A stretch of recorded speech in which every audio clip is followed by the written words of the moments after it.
2016 में जो पेपर के जो क्वेश्चन आए थे ज्योग्राफी में, मेंस की बात कर रहे हैं, तो पहला क्वेश्चन जो आया था वो देखते हैं। कौन सा पहला क्वेश्चन? ये, the Himalayas are very or highly prone to landslides. The Himalayas are highly prone to landslides, discuss the causes and suggest suitable measures to mitigate or for mitigation. ठीक है, सो ये क्वेश्चन जो है वो 200 वर्ड्स का है, तो इसमें 12.5 मार्क्स हमको मिलेंगे। तो सिंपल सा बात है, क्वेश्चन स्टेटमेंट दे दिया और इस स्टेटमेंट को हमको जस्टिफाई करना है कि कैसे Himalayans are highly prone to landslide. सबसे पहले जब ऐसा क्वेश्चन आता है तो इसमें ये नहीं बोलना कि देखो भाई हाँ they are not prone to landslides. Yes, you do not have to negate the statement. आपको बोलना कि ठीक है, मान लिया, आपको मान लेना है कि हाँ ये हिमालय से वहाँ पर बहुत ज़्यादा लैंडस्लाइड होते हैं। अब आपको उसके कारण बताने हैं, उसके क्या क्या उसको ओवरकम करने के क्या क्या मेजर ले सकते हैं, उसके बारे में बात करेंगे। तो इसको स्टार्ट करेंगे बाय इंट्रोड्यूसिंग दैट हमारे इंडिया में कहाँ कहाँ पे लैंडस्लाइड बहुत ज़्यादा है ना, मतलब कौन से हिमालयन रीजन में लैंडस्लाइड बहुत ज़्यादा होते हैं। For the example the region में आएंगी हिमाचल प्रदेश,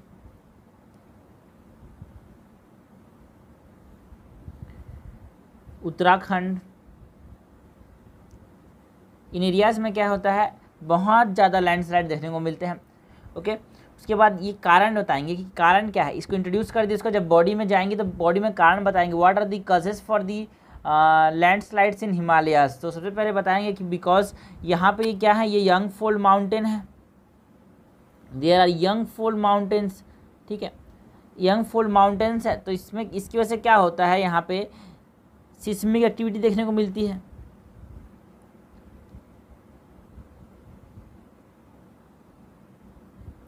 अब यहाँ पे ये सिस्मिक एक्टिविटी है, इसी वजह से क्या होता है, वहाँ पे जो स्लोप है, ओके, ये सपोज यहाँ पे ये माउंटेन है, यहाँ पे इस माउंटेन से अगर ये स्लोप है तो यहाँ पे क्या होता है, टॉप लेयर जो होता है वो बह के निकल जाता है because of the seismic activity. इससे हम क्या कहते हैं, लैंडस्लाइड्स कहते हैं।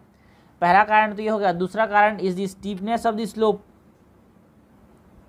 स्टीपनेस ऑफ द स्लोप कैसे, जो अपने पास जो नॉर्दर्न पार्ट है हिमालयस का, that is not steeper, but जो साउदर्न पार्ट है इट इज़ रिलेटिवली स्टीप, जिसके कारण क्या होता है, जो अपने पास जो लैंड स्लाइड्स हैं यहाँ पे चांसेस क्या होते हैं, उसके बढ़ जाते हैं। ओके, और कारण क्या क्या है, और कारण है that the Himalayas act as the barrier for the rain bearing winds. ठीक है ना, क्लाउड्स। तो इसकी वजह से क्या होता है, जैसे यहाँ पे ये माउंटेन से जैसे कोई भी क्लाउड टकराता है तो it rises up and it forms water. ठीक है ना, ये ऊपर जाता है, उसके बाद क्या करता है, क्लाउड फॉर्मेशन करता है जिसमें बहुत ज़्यादा बारिश होती है। अगर यहाँ बहुत ज़्यादा बारिश हुई तो it saturate the upper layer of soil. It saturate the upper layer of soil. Okay, it saturate the upper layer of soil. अगर ये टॉप सॉइल को क्या कर दिया, सैचुरेट कर दिया, तो क्या होता है, जो टॉप सॉइल होता है वो साथ ही साथ बह के निकल जाता है। Okay, so this cloud saturate the top layer of the soil and in turns lead to what? It leads to landslide. तो तीन कारण हमने बताया यहाँ पे। ये Himalayas are the young fold mountain and because of the steepness of the slope and because they act as a natural barrier for the rain bearing winds, they act as barrier. तो इससे क्या होता है, यहाँ पे तीन मेन कारण है लैंडस्लाइड्स के। ओके, तो अब हम बात करेंगे कि what are the measures for its mitigation, क्या क्या कर सकते हैं to prevent landslides in the Himalayan region. तो हम बात करेंगे एनडीएमए गाइडलाइंस की। Okay, we can do here about the vulnerability mapping कर सकते हैं, यहाँ पे वल्नरेबिलिटी मैपिंग कर सकते हैं। ठीक है, यहाँ पे हम स्टंटिंग कर सकते हैं। स्टंटिंग कैसे, जब सपोज ये हिमालय है तो उसके जो टॉप, इसको हमने क्या किया, यहाँ पे स्टंटिंग कर दिया, पूरा एरिया क्या कर दिया, हमने मैश से कवर कर दिया, जिससे क्या होगा, जो चांसेस होंगे लैंडस्लाइड के वो कम हो जाएंगे। तो उसके बाद हमारा सैम्पल अप्रोच क्या होगा, इसमें हम स्टार्ट करेंगे दी आंसर को by mentioning about what are landslides. तो यहाँ पे हम बात कर सकते हैं water landslide, this are type of what, this are types of mass wasting, या फिर मास मूवमेंट बोल सकते हैं। ओके, सो इसके बाद हम क्या कर सकते हैं, एग्जाम्पल्स दे सकते हैं कि कौन कौन से एरियाज़ में, एग्जाम्पल्स दे सकते हैं कि कौन कौन से एरियाज़ में क्या देखने को मिलता है, अपने को लैंडस्लाइड्स देखने को मिलता है। For example the areas of Uttarakhand, Himachal Pradesh. हम इसको क्या कर सकते हैं, इसको इंपॉर्टेंटली हम इसको अच्छे से अगर रिप्रेजेंट करना चाहें तो शॉर्ट में हम यहाँ पे नॉर्दर्न इंडिया का ऐसे मैप बना सकते हैं। नॉर्दर्न इंडिया के मैप बना के हम यहाँ पे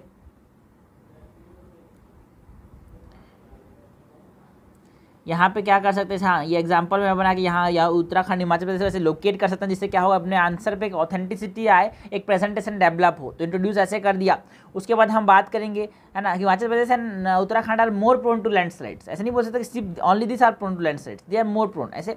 उसके बाद हम जब बॉडी की तरफ मूव करेंगे तो हम कारण बताएंगे, what cause the high vulnerability of Himalayas for landslides. तो यहाँ पे हम बात करेंगे they are young full mountain, it is a cause for the occurrence of more landslide in the region, है ना। यहाँ पे स्टीप ज़्यादा है, so the steep slope is also a cause of landslide. Tectonic plate है जिसकी वजह से क्या होता है, सेस्मिक एक्टिविटी देखने को मिलती है ना, इसकी वजह से क्या होता है, लैंडस्लाइड्स होते हैं। उसके बाद हाई रेनफॉल होता है that saturate the top layer of the soil that in turns lead to landslides. उसकी बात कर सकते हैं। फास्ट मूविंग रिवर्स हैं, कहा कि यहाँ पे यंग रिवर्स जैसे कि गंगा हो गया, यमुना हो गया, सब मेन रिवर्स हैं। यहाँ पे यंग रिवर है तो फास्ट मूविंग रिवर है, तो उससे क्या करता है, लैंडस्लाइड्स कस करते हैं, है ना। And there are also anthropogenic reasons such as, यहाँ पे कंस्ट्रक्शन एक्टिविटी होती है, जो रैम्पेंट कंस्ट्रक्शन है, डैम का बिल्डिंग है ना, रोड कंस्ट्रक्शन है, इससे क्या होता है यहाँ पे लैंडस्लाइड्स ज़्यादा होते हैं। Okay, and also development activities.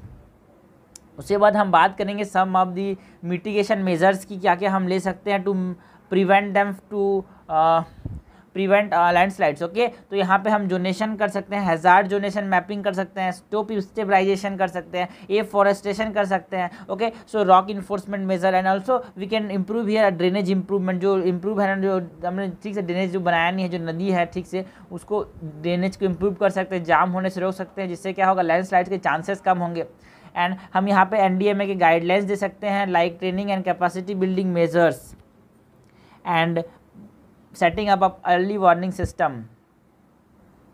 तो इस क्वेश्चन, इस आंसर को हम कंक्लूड कर सकते हैं by mentioning that yes landslides occur, landslide will exist for a long time. ठीक है, लेकिन हम क्या कर सकते हैं, जो लैंडस्लाइड्स आए हैं उससे हम सीख सकते हैं how to mitigate it.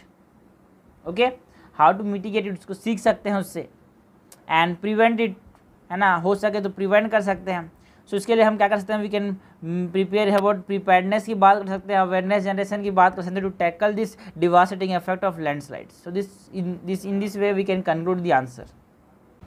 Okay, तो नेक्स्ट क्वेश्चन क्या है, सेकंड नंबर क्वेश्चन हमसे बोलता है discuss the concept of air masses. Discuss the concept of what, discuss the concept of air masses and explain its role in macro climatic changes. हमको बात करनी है इसके रोल की, किसमें, मैक्रो क्लाइमेटिक चेंजेस की। तो पहला पार्ट है किसका, हमको डिफाइन करना पड़ेगा व्हाट इज एयर मास। ठीक है, दूसरा पार्ट है जिसमें हमको बताना पड़ेगा what is the role of it in the macro climatic changes.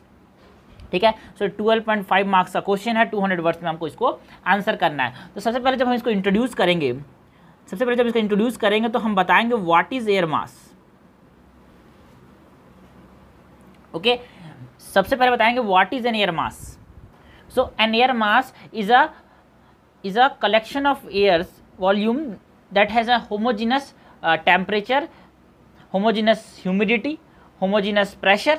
Okay, तो इसकी बात कर सकते हैं that lies over an particular area which can be a continental area and which can be a water surface. ठीक है, दोनों की बात कर सकते हैं हम लोग। मैं ब्रीफ बता रहा हूँ अपना एक लेम एंड डेफिनेशन। ठीक है, सो एयर मासेस का डेफिनेशन दे देंगे, उसके बाद हम जब इंट्रोड्यूस करेंगे तो उसमें बताएंगे सब सोर्सेज। जब बॉडी की तरफ जाएंगे तो हाँ, बॉडी का थोड़ा सा पार्ट ये डिस्कस करने में जाएगा what is the concept of air masses. तो यहाँ पे हम बात करेंगे सोर्स रीजन की बात करेंगे। किसकी बात करेंगे, सोर्स रीजन की, मतलब कहाँ से ओरिजिनेट करते हैं।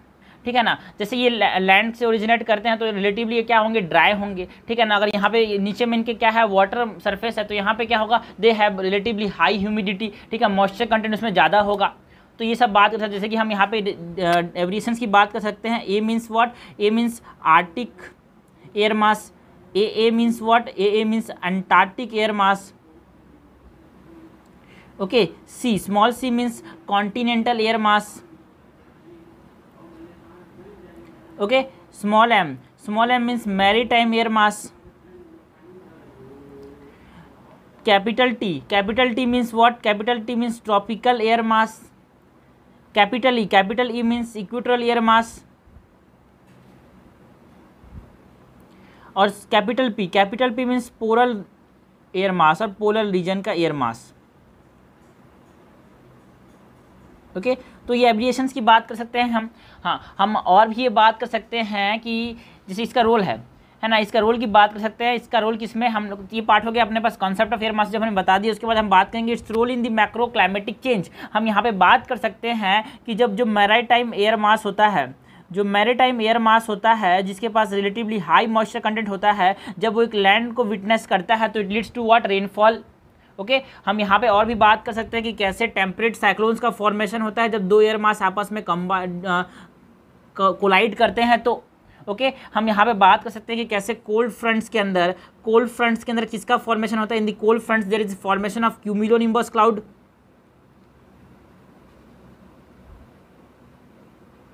सो क्यूमुलोनिम्बस क्लाउड्स का फॉर्मेशन होता है, इसकी बात कर सकते हैं। So in sense this is what can we write in the answer. ठीक है, सो हम यहाँ पे जहाँ पे हो सके वहाँ पे कोशिश करेंगे कि डायग्राम बनाएं। ओके, दो जब एयर मास मिल रहे हैं तो उनके फ्रंट के अराउंड जो हो रहा है उसकी बात हम यहाँ पे डायग्राम बना के, जितना ज़्यादा बढ़िया डायग्राम हो सके, जहाँ पे डायग्राम की जरूरत पड़े वहाँ पे डायग्राम बना के हमको आंसर को कंक्लूड करना है। क्योंकि देखो ये ज्योग्राफी का क्वेश्चन है, ज्योग्राफी का मतलब होता है half answer will be in text and half answer will be in diagrams. Now moving to the approach. Approach क्या होगा इस क्वेश्चन के अंदर हमारा, तो सबसे पहले इंट्रोड्यूस करेंगे। ठीक है ना, इंट्रोड्यूस करेंगे हम यहाँ पे by mentioning what is an air mass. Okay, so example देंगे, डिफाइन करेंगे एयर मास को, फिर एग्जाम्पल देंगे that it is a large volume of air that has mostly uniform temperature, moisture and other properties like pressure, humidity, सबकी बात कर सकते हैं हम। उसका जब बॉडी में हम आएंगे तो बॉडी में हम बात करेंगे about the major types of air mass, है ना। For example the maritime tropical, the maritime arctic, continental polar, ये सब जो हमने एविएशन से दिया है वहाँ से डिराइव करेंगे। और जहाँ पे हो सके कोशिश करेंगे कि एक वर्ल्ड मैप का डायग्राम बनाए, जो कि ये डायग्राम दिख रहा है ऐसे वर्ल्ड मैप का रफ डायग्राम बनाए और इसके ऊपर कौन सा एयर मास होता है वो कोशिश करें कि ये हम रिप्रेजेंट कर सकें। ओके, मेजर एयर मास को रिप्रेजेंट कर सकें।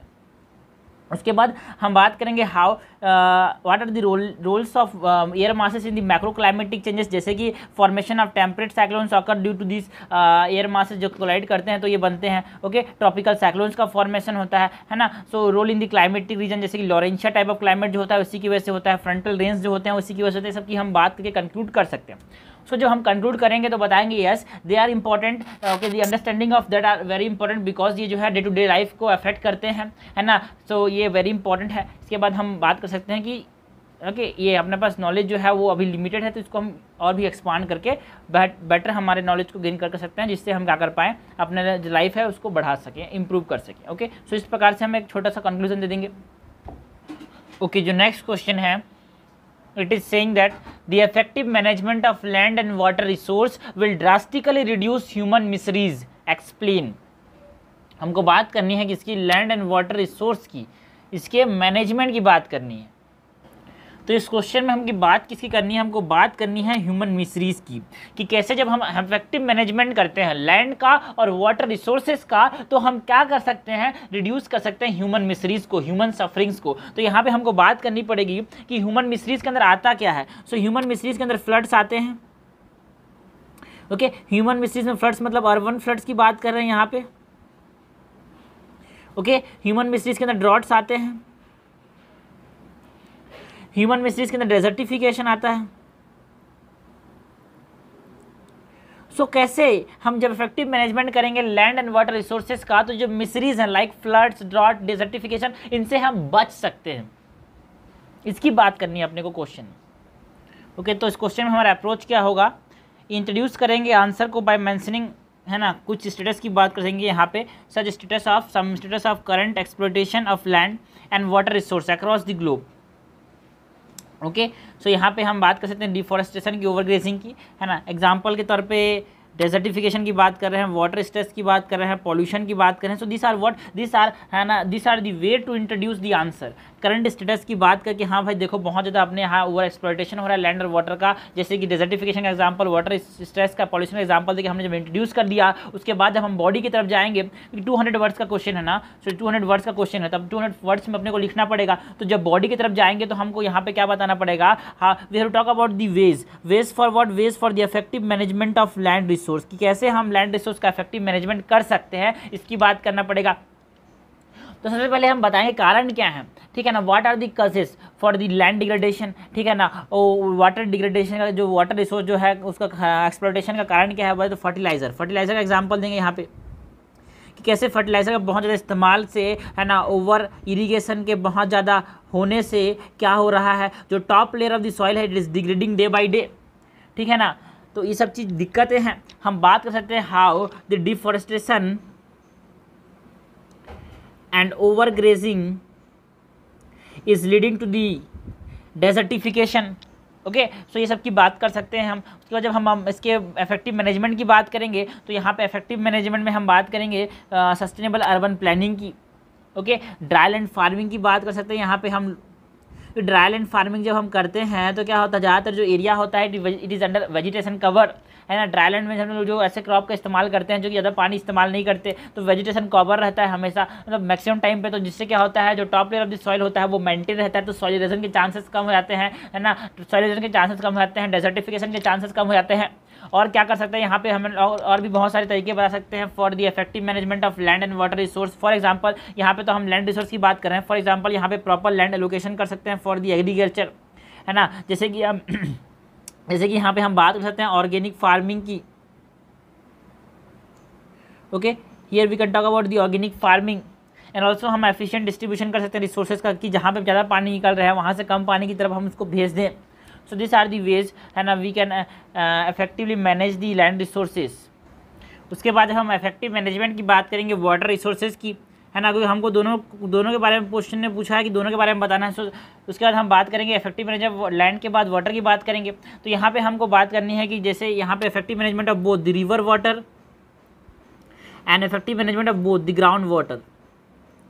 रिवर वाटर की बात करेंगे, ग्राउंड वाटर की बात करेंगे, कैसे ग्राउंड वाटर का जो ओवर एक्सप्लॉयटेशन है उसकी बात करेंगे। ओके, सो यहाँ पे हम कैसे इंटरलिंकिंग ऑफ रिवर्स की बात करते हैं। पिछले साल भी यही क्वेश्चन आया था इंटरलिंकिंग ऑफ रिवर पे, उसके पहले साल भी इंटरलिंकिंग ऑफ रिवर का क्वेश्चन आया था। ओके, सो कैसे हम इंटरलिंकिंग ऑफ रिवर से जो इफेक्टिव वाटर मैनेजमेंट है, जहाँ पे जिस नदी में बाढ़ ज़्यादा आता है उस नदी से हम उस पानी को वहाँ पे भेज सकते हैं जहाँ पे पानी कम है। ओके, जैसे कि हम यहाँ पे एग्जाम्पल दे सकते हैं केन बेतवा लिंक का, कोशी मेची लिंक का एग्जांपल दे सकते हैं। उसके बाद हम वाटर शेड मैनेजमेंट की बात करेंगे, वाटर हार्वेस्टिंग की बात करेंगे, जो ग्राउंड वाटर है उसके रिचार्ज की बात करेंगे, कैसे ग्राउंड वाटर को हम रिचार्ज कर सकते हैं by preventing the concretization of roots. Okay, so यहाँ पे हम इसकी बात कर सकते हैं, माइक्रो इरीगेशन की बात कर सकते हैं for the water management. Okay, so ये सब हो गए अपने पास तरीके किसके, वाटर मैनेजमेंट के और लैंड मैनेजमेंट के। जब उसके बाद हम कंक्लूड करेंगे तो कंक्लूड करने के बाद हम बताएंगे कि देखो भाई, अगर आप इस तरीके से हम जो रैम्पेंट जो मिसयूज़ हो रहा है वाटर और लैंड रिसोर्सेज का, अगर यही चलता रहा तो एक समय ऐसा आएगा जब कुछ रिसोर्सेज से नहीं बचेंगे। तो यहाँ पे we can talk here about the sustainable development goals जिसको अपने को फुलफिल करने हैं, like SDG number 11 that says sustainable cities and communities. SDG number 12 की बात कर सकते हैं that is responsible consumption and production. Okay, SDG number 14 की बात, सब चीज़ बात नहीं करना है, लेकिन जो एग्जाम में याद आ जाए वो लिख देना है। हम लोग को तैयार रखना है 5 का, लेकिन एग्जाम में 5 याद थोड़ी ना आएंगे, 2 याद आएंगे तो 2 लिख के आना है अपने को। सो यहाँ पे SDG नंबर 11 क्या बात करता है, talks about sustainable cities and communities. उसके बाद SDG number 12 consumption of responsible consumption, जो चीज़ जरूरत नहीं है, जो चीज़ जरूरत नहीं है उसका इस्तेमाल ज़्यादा नहीं करना है। ओके, जैसे कि पानी की जरूरत है अपने को, पानी की जरूरत ज़्यादा नहीं है, ठीक है ना, 1 बाल्टी पानी से काम चले, 2 बाल्टी पानी का इस्तेमाल नहीं करना है, ये SDG नंबर 12 बोलता है। So responsible consumption and production. Okay, 14 number SDG क्या बोलता है, लाइफ बिलो वाटर। अपने को लाइफ मराइन, क्योंकि अगर वाटर नहीं रहा, वाटर रिसोर्सेज नहीं रहेंगे, रिवर में वाटर नहीं रहेंगे, है ना, सो क्या हो जाएगा, रिवर में पॉल्यूशन हो जाएगा, तो क्या हो जाएगा, जो उसके नीचे जो मराइन वाटर एनिमल्स है वो भी चले जाएंगे। सो इससे क्या हो जाएगा, इकोलॉजिकल इंबैलेंस हो जाएगा। उसके बाद हम बात कर सकते हैं 15 नंबर सस्टेनेबल डेवलपमेंट गोल, जो कि क्या बात करते हैं, सस्टेनेबल डेवलपमेंट गोल नंबर 15 क्या बोलता है, talks about life on land. Okay, so ये सब चीज़ हम क्या करते हैं, कंक्लूड कर सकते हैं।